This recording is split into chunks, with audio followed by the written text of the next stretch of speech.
Salut à tous, petit sujet du soir, bonsoir. Je viens vers vous pour discuter un petit peu des instants de vie, avec, votre conjoint ou votre conjointe où tout s'effondre autour de vous. Vous êtes persuadé qu'il n'y a plus du tout d'amour, qu'il n'y a plus du tout d'espoir, que c'est fini, qu'il n'y a plus de sentiments, que tout fout le camp et que c'est pas vraiment que vous baissez les bras, c'est simplement que vous décidez de penser à vous. Vous commencez à penser à vous et vous commencez à penser sérieusement à tourner la page. C'est-à-dire que vous avez toujours cette peur au fond de vous, forcément, il y a toujours un peu de peur, mais elle est moins forte que l'envie que ça se termine. Elle est moins forte que l'envie de partir, elle est moins forte que... On arrive à switcher un peu, on va dire, dans le sens où on met son ego de côté, on essaie plutôt de se reconstruire, de se réaligner, de se réharmoniser et on comprend que l'ego, on n'est pas là pour le tuer, hein, forcément. Il peut aussi être notre allié. Il a souvent été notre allié d'ailleurs et du coup, on réharmonise tout ça. C'est un peu comme si on renouait avec tous nos centres, tous nos corps énergétiques et on décide d'avancer pour nous, de travailler pour nous et de plus souffrir. En tout cas, si on souffre, on accepte et c'est beaucoup plus simple comme ça. Et on est quasiment prêt à presque 100%. Il y a toujours un pourcentage où on a peur, où on s'inquiète, mais on est prêt à 100%, en tout cas, mm, on va dire on va dire entre 95 et 98%, où on se dit, bon, allez, le reste, c'est la peur, c'est le manque, c'est tout ça, mais on est presque prêt, oui, effectivement, à laisser l'autre de côté, à laisser l'autre en arrière pour avancer. Et, euh, et on pense à nous. Et ben c'est assez étrange parce que bizarrement, c'est à ce moment-là qu'il y a plein de choses qui se mettent à vraiment aller dans notre sens, à vraiment bouger. Je crois qu'une fois qu'on a un déclic, qu'il est temps de penser à nous, il y a une force qui est plus grande que nous. Ça peut être l'univers, Dieu, appelez ça comme vous voulez, mais il y a quelque chose qui est plus grand que nous, qui nous file un coup de main.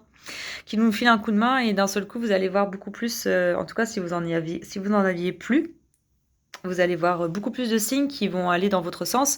Vous allez commencer à entendre, à entendre, que ce soit à la radio ou à la télé, dans la bouche de certains amis. Vous allez commencer à entendre des choses qui font sens. Vous allez commencer à recevoir des signes, à avoir des heures miroirs un peu partout, à des contacts qui vont revenir vers vous, des personnes qui vont revenir vers vous, des, des choses qui vont aller dans votre sens sans forcément que vous en ayez conscience. Je veux dire, vous désirez simplement avancer et d'un seul coup, il y a un coup de pouce qui se met en action. Ça se met en action pour aller dans votre sens, pour vous aider, pour vous soulager, pour vous montrer la voie.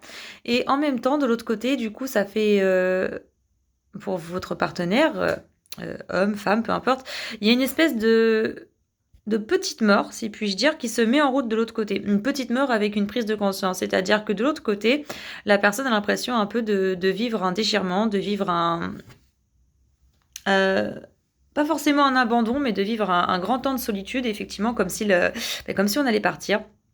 Et du coup, ça permet certaines prises de conscience de l'autre côté aussi. Donc la personne va facilement revenir vers vous, être beaucoup plus légère, être beaucoup plus détendue, avoir décuplé son amour, on va dire, pour un peu comme pour prendre le relais à votre place. Et encore une fois, je trouve que c'est un beau clin d'œil de l'univers, c'est un beau partage. Euh, c'est un peu comme un cadeau. Et c'est aussi un peu comme une récompense, j'ai envie de vous dire, pour tous ces mois, parfois même toutes ces années, hein, où vous en avez chié, très clairement.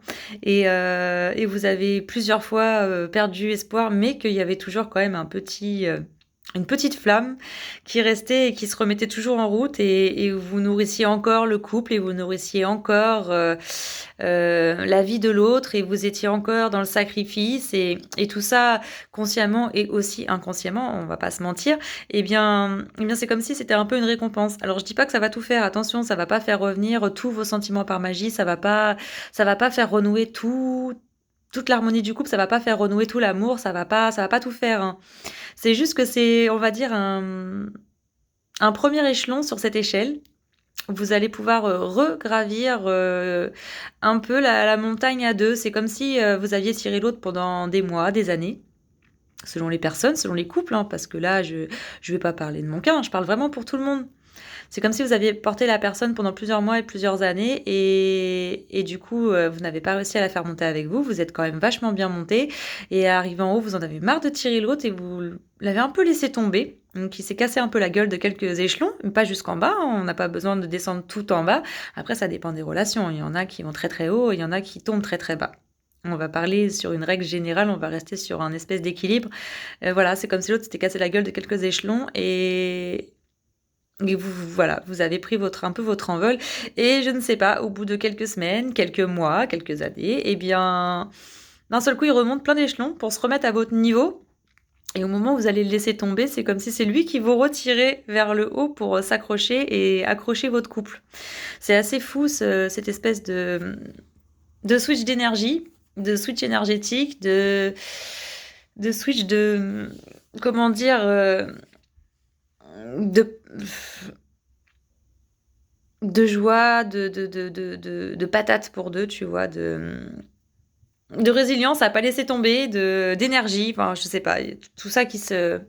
y a pas un mot en particulier qui me vient en tête, il y a plein de mots qui me viennent en tête, mais tout ça pour dire que je trouve ça vachement chouette et pour vous donner un petit peu aussi un message d'espoir parce que quand vous en avez vraiment, vraiment, vraiment ras la casquette et que vous avez envie de tout laisser tomber, j'ai envie de vous dire, n'hésitez pas à penser à vous. N'hésitez pas à vous faire du bien, ne vous oubliez pas. Quand vous voyez que vous êtes dans le sacrifice depuis plusieurs mois, plusieurs années, eh bien, n'hésitez pas à repenser à vous. Et effectivement, bon, l'autre va se sentir très délaissé, vous allez être vraiment au bord de la rupture, vous allez peut-être même rompre, vous allez peut-être vraiment faire une séparation, mais c'est pas grave. Dans le sens où il faut pas s'inquiéter, il faut pas se flageller, il faut pas s'accuser, il faut voilà, il faut pas se jeter la pierre. Je veux dire, on a qu'une vie, enfin on a qu'une vie façon de parler, mais en tout cas pour cette incarnation, pour cette vie physique, elle est unique. Le temps passe. À l'échelle du corps humain, de la vie humaine, le temps passe assez vite. Et une fois qu'on comprend qu'on est dans le sacrifice et qu'on commence à repenser à soi, il y a quelque chose de, comme je vous dis, qui est plus grand que nous, qui revient nous aider, qui revient nous donner des signes, des messages, qui nous file un coup de main pour aller vers notre chemin. Et ça fait du bien aussi à l'autre. Alors, faut pas hésiter à reprendre soin de vous, à renouer avec vos amis, si vous avez de la famille, à faire des activités qui vous font du bien, à aller dans un métier qui vous fait du bien, à prendre du temps pour vous, à prendre je sais pas, vous pourriez aimer dessiner, vous pourriez aimer chanter, vous pourriez aimer créer des bijoux, enfin bref, tout ce que vous avez laissé de côté parce que vous étiez trop dans votre couple, trop dans le sacrifice, trop dans l'amour, trop pour l'autre, à vivre pour l'autre, à vous accrocher pour deux et que vous vous êtes complètement oublié au passage. Quand ça dure pendant plusieurs mois et plusieurs années, ne vous étonnez pas de finir complètement épuisé, de finir complètement déprimé, de finir un peu beaucoup au bout du rouleau, d'avoir parfois des envies noires, des envies de suicide, des envies de fin de vie. Je veux dire, c'est tout à fait normal de passer par là. Je veux dire, c'est tout à fait humain d'avoir ce genre de pensée et de réaction. C'est humain parce qu'on s'épuise et l'hygiène de vie, on la laisse vraiment de côté parce qu'on est tellement pris dans nos histoires de couple, on est tellement pris dans nos problèmes, on est tellement pris dans nos disputes, on est tellement pris dans notre... Et aussi dans le sacrifice de ne pas vouloir laisser tomber l'autre, d'avoir l'impression d'être la dernière des MERDE, si on le laisse tomber, d'être la dernière des personnes, d'être un monstre, parce qu'on a aussi ce sens du sacrifice, parce que voilà, nous aussi, on a connu l'abandon, et du coup, l'abandon, pour nous, c'est quelque chose de très violent, et forcément, le faire subir à quelqu'un d'autre, c'est... Du coup, on culpabilise énormément. Donc voilà pourquoi on se met dans une position de sacrifice. Ça se fait automatiquement, c'est pas comme si on le choisissait. Il y a une partie qui est consciente et il y a une grande partie qui est très inconsciente. Et c'est pour ça que vous n'êtes pas égoïste si vous commencez à repenser à vous. Vous n'êtes pas égoïste quand vous commencez à sortir de la relation. Vous n'êtes pas égoïste quand vous prenez du temps pour vous. Et si vous avez envie de vous sentir mieux, quand vous êtes vraiment au fond du trou, que vous déprimez, que vous êtes dans votre petite mort, que vous êtes dans une grande nuit noire de l'âme, que tout s'effondre autour de vous, que vous avez cette sensation, ou peut-être même que vous avez vraiment tout perdu, des fois il suffit de peu pour commencer à regravir un petit peu les échelons, il suffit de vraiment peu. Si vous pouvez être bien entouré, même si, je ne vous dis pas d'être entouré de 15 personnes, mais si vous avez ne serait-ce que un ou deux amis proches, déjà ça fait énormément de choses de pouvoir partager ça. Si en face de vous, bien évidemment, ce sont des personnes qui ne jugent pas. Si c'est des personnes qui jugent, ça sert à rien. C'est des personnes qui vont pas comprendre. Si c'est des personnes qui vous comprennent pas, qui comprennent pas votre relation et qui sont juste là pour casser du sucre sur le dos, et qui vous disent que c'est toxique, que c'est pas une personne pour vous. Enfin bref, je l'ai entendu à maintes reprises moi aussi, hein. Enfin à maintes reprises, pas tant que ça parce que j'avoue que je ne suis pas extrêmement mal entourée, que je n'ai pas beaucoup de personnes malveillantes autour de moi parce que j'avais déjà fait un grand tri avant de rentrer dans cette relation, hein. Moi, le tri avait été fait avant. Je pense qu'une grande partie, si ce n'est ma nuit noire de l'âme, je l'avais eu avant cette histoire. Donc forcément que j'étais plutôt bien entourée.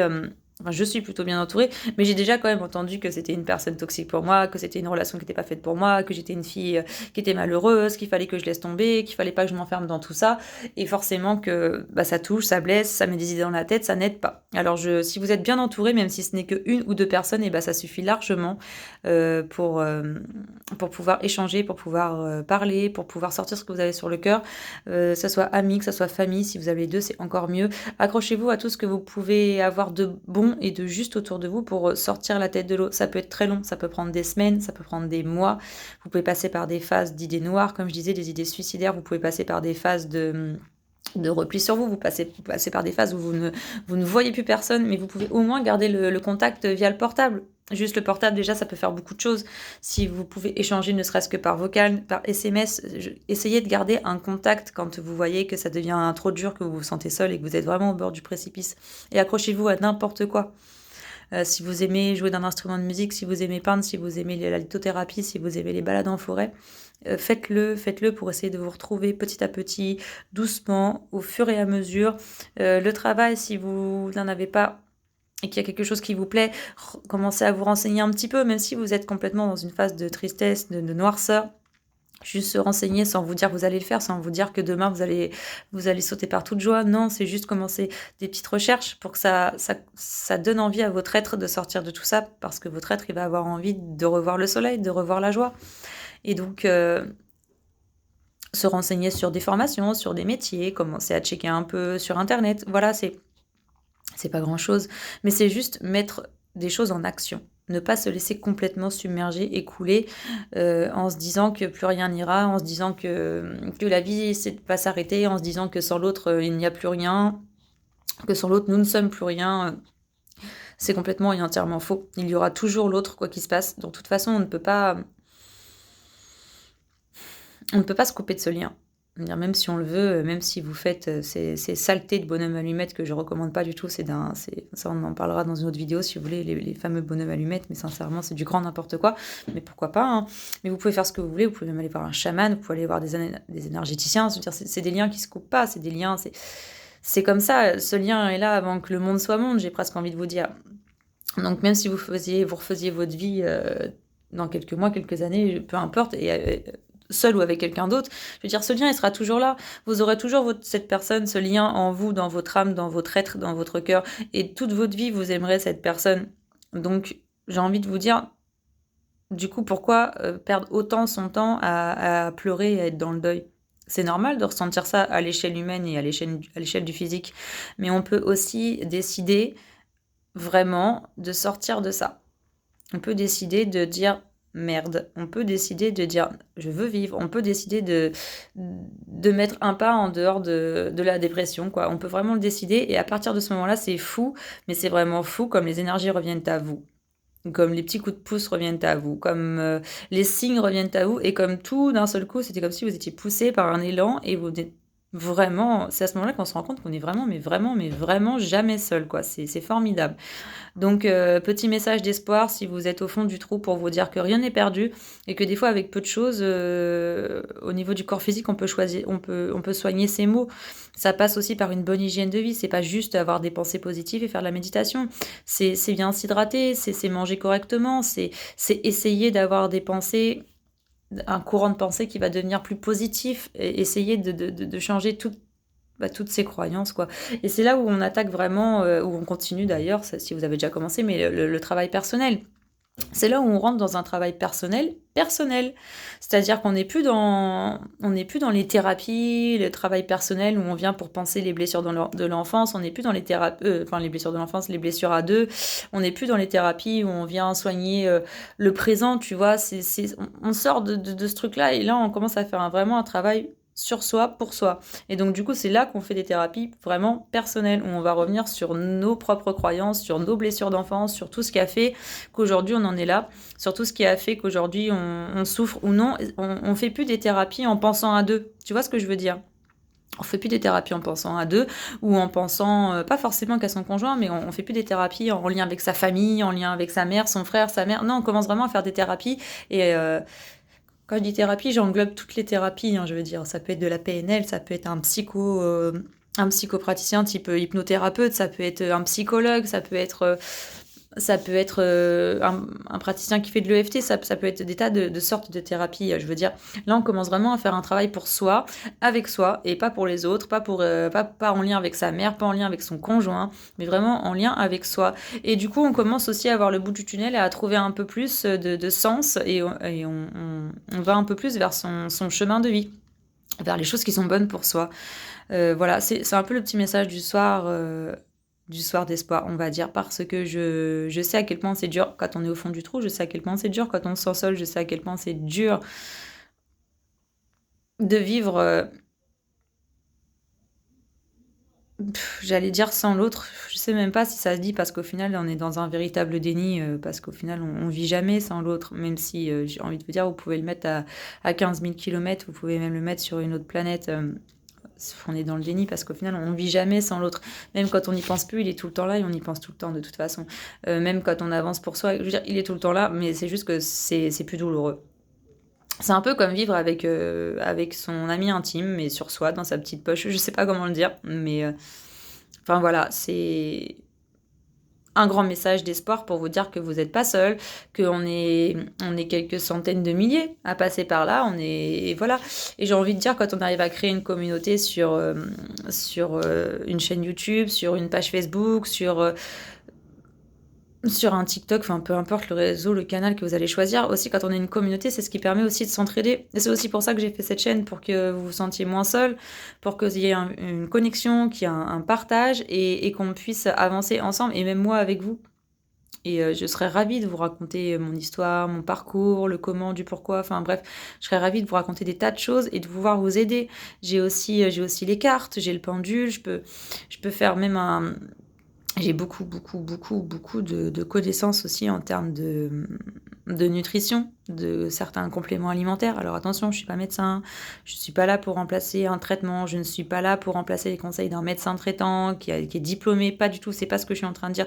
C'est que je peux aider à donner certaines alternatives ou certains petits plus dans le quotidien qui font que vous allez retrouver aussi de l'énergie. Parce que forcément qu'on perd beaucoup, beaucoup, beaucoup, beaucoup d'énergie dans ce type de relation à deux, comme ça. On y laisse de notre personne, on y laisse de notre vie personnelle, vraiment, on y laisse de notre énergie. C'est très énergivore et on se retrouve complètement à plat. Je veux dire, c'est vraiment comme une pile complètement usée. Il faut recharger les batteries. Et pour ça, il y a des solutions pareilles, brèves, quotidiennes, simples, qu'on peut mettre en place pour retrouver un regain, une énergie, de la vitalité, de la positivité mentale, et sans aller chercher dans les pensées. Je veux dire, rien qu'en faisant des choses dans le quotidien avec le physique, comme je dis, dans l'alimentation, dans des méditations, dans certains compléments alimentaires, dans une façon de s'alimenter, dans une façon un peu de faire des petits cours jeûnes intermittents, des petites choses, enfin bref. Et au cas par cas, quelque chose qui va être bon pour moi n'est pas forcément bon pour toi, n'est pas forcément bon pour toi qui regarde aussi. Enfin, tu vois, c'est au cas par cas. Ça va dépendre de votre histoire de vie, de votre morphologie, de ce par quoi vous êtes passé, de votre caractère, de votre physio. Enfin bref, ça prend votre être dans son ensemble. Donc je ne peux pas faire des conseils généraux. Je peux faire des conseils individuels. Par contre, je peux donner des petites bases quotidiennes pour tous qui sont bonnes à prendre pour tout le monde, où il n'y a pas de contre-indication, où ça n'entrave en rien la santé au niveau médical, ça n'entrave en rien votre quotidien, quoi. C'est ça que je veux dire.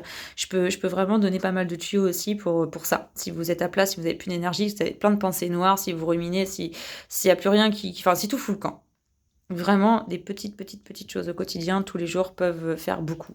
Donc voilà, c'était pour ça que je voulais faire une vidéo courte, vite fait, le soir, comme ça, avant de partir dans le lit pour aller bouquiner un peu et justement continuer à apprendre sur toutes ces méthodes alimentaires. En ce qui me concerne, en tout cas, c'est sur toutes ces choses-là que je suis encore en train de lire tous les soirs et que je prends beaucoup de notes. Et j'espère que c'est une chaîne qui va s'expanser et qui va avoir une belle petite communauté et qu'on pourra échanger tous ensemble et que je vais pouvoir vous aider, faire certains petits suivis individuels ou pas, ou simplement échanger, discuter. Le mail va être dans le short YouTube. J'ai mis mon mail sur une très très courte vidéo, donc faut pas hésiter à venir vers moi, faut pas hésiter à me parler, à échanger, à me dire de quoi vous avez peur. Qu'est-ce qui coince? Qu'est-ce qui vous bloque vraiment au quotidien dans votre vie? Qu'est-ce qui vous dépasse? Qu'est-ce qui se passe à l'intérieur de vos têtes, de votre corps, de votre cœur? Qu'est-ce que vous ressentez dans votre être? Qu'est-ce qui vibre autour de vous? Je veux dire, n'hésitez pas à venir partager ces choses-là. Vraiment, j'ai un, j'ai un ressenti vraiment très, très fort quand je suis en contact avec les gens, un ressenti énergétique vraiment très fort. Je ne suis pas médium, je ne me considère pas comme une énergéticienne ou quoi que ce soit. C'est juste qu'au niveau la connexion, du ressenti en général avec les gens, j'ai une belle et grande connexion quand vraiment il y a un échange de cœur à cœur, d'âme à âme. Je veux dire, je peux vraiment ressentir beaucoup de choses et je peux donc beaucoup vous aider sur votre chemin de guérison et vous, voilà, vous aider à vous sentir un peu mieux. Et donc voilà, n'hésitez pas quand vous avez envie, à n'importe quelle heure, journée, soir, même nuit, hein, je répondrai le matin, c'est pas très grave. Je suis là aussi pour ça. Donc voilà, je vous souhaite une bonne soirée, une bonne nuit pour ceux qui vont dormir et j'espère que cette petite courte vidéo va avoir son petit effet aussi pour donner un peu d'espoir à tous ceux qui sont pas bien en ce moment et n'hésitez pas du coup à revenir vers moi. Et voilà, c'est cheveux cruels ce soir, mais ouais, pas... c'est pas comme si j'avais vraiment eu le temps de prendre soin de moi ce soir, trop de boulot, trop de boulot. Donc j'ai peut-être une tête de sorcière, mais je vous rassure, je ne suis pas une sorcière. En tout cas, pas une sorcière qui fait de la magie noire, ça c'est sûr. Si j'étais une sorcière, bah, je ferais de la magie blanche. Je ferais le bien, je pense. Voilà. Je vous souhaite une très bonne nuit et je vous dis à très bientôt. Salut, salut!